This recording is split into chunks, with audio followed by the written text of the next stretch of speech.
السلام علیکم ورحمۃ اللہ وبرکاتہ۔ استقبال ہے آپ کا محمد افضل آفیشیل یوٹیوب چینل پر۔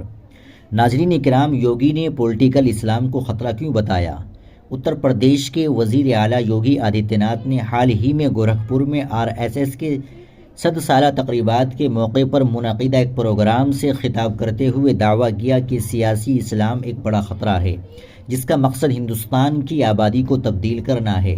انہوں نے کہا کہ ہمارے آباء و اجداد نے اس خطرے کا مقابلہ کیا، لیکن آج اس پر بہت کم بات کی جاتی ہے۔ انہوں نے مزید کہا تھا کہ برطانوی اور فرانسیسی استعمار کا اکثر تاریخ میں چرچا ہوتا ہے، لیکن سیاسی اسلام کا ذکر کم ہوتا ہے۔ انہوں نے دعویٰ کیا کہ سیاسی اسلام آج بھی ہندوستان کو تقسیم کر رہا ہے۔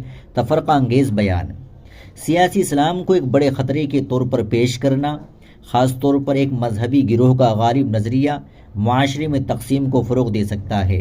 اگر یہ پیغام ہے کہ ایک پوری کمیونٹی کے افراد ملک کو تقسیم کرنے کی کوشش کر رہے ہیں، تو یہ سماجی ہم آہنگی کے لیے خطرناک ہو سکتا ہے۔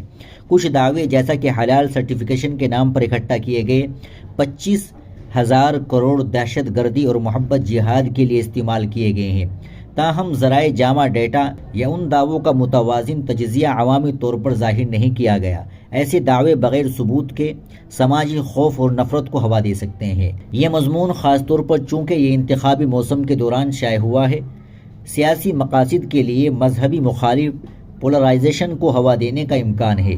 سیاست میں مذہبی زبان کا استعمال سماجی تانے بانے کو کمزور کر سکتا ہے۔ ہماری آبادیات بدل رہی ہے، جیسے بیانات ایک مذہبی کمیونٹی کو خطرے کے طور پر پیش کرتے ہیں۔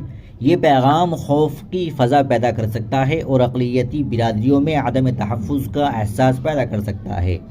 اگر حلال سرٹیفکیشن یا مذہب کی تبدیلی کو بے قابو سمجھا جاتا ہے تو اس پر توجہ دینی چاہیے، تاہم اس کے لیے عدالتی، پالیسی اور سماجی طور پر متوازن نقطہ نظر کی ضرورت ہے۔ صرف اعلان کی سطح پر مہم چلانا کافی نہیں۔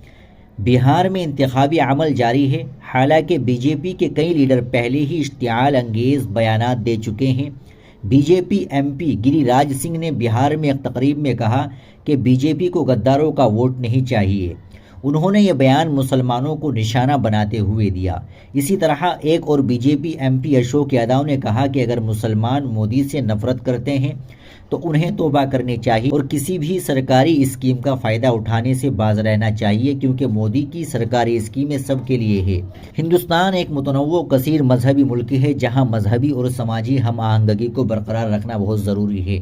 ایسے وقت میں کسی مخصوص کمیونٹی کو سمجھے جانے والے خطرے کے نام پر نشانہ بنانا سماجی تناؤ کو بڑھا سکتا ہے، اقلیتوں کے عدم تحفظ کو بڑھا سکتا ہے اور جمہوری اقدار کو نقصان پہنچا سکتا ہے۔ ناظرین کرام، آپ یوگی کے اس بیان کے متعلق کیا کہیں گے؟ کمنٹ باکس میں ضرور بتائیں۔ ویڈیو کو لائک اور شیئر ضرور کر دیں، چینل کو بھی سبسکرائب کر دیں۔ السلام علیکم ورحمۃ اللہ وبرکاتہ۔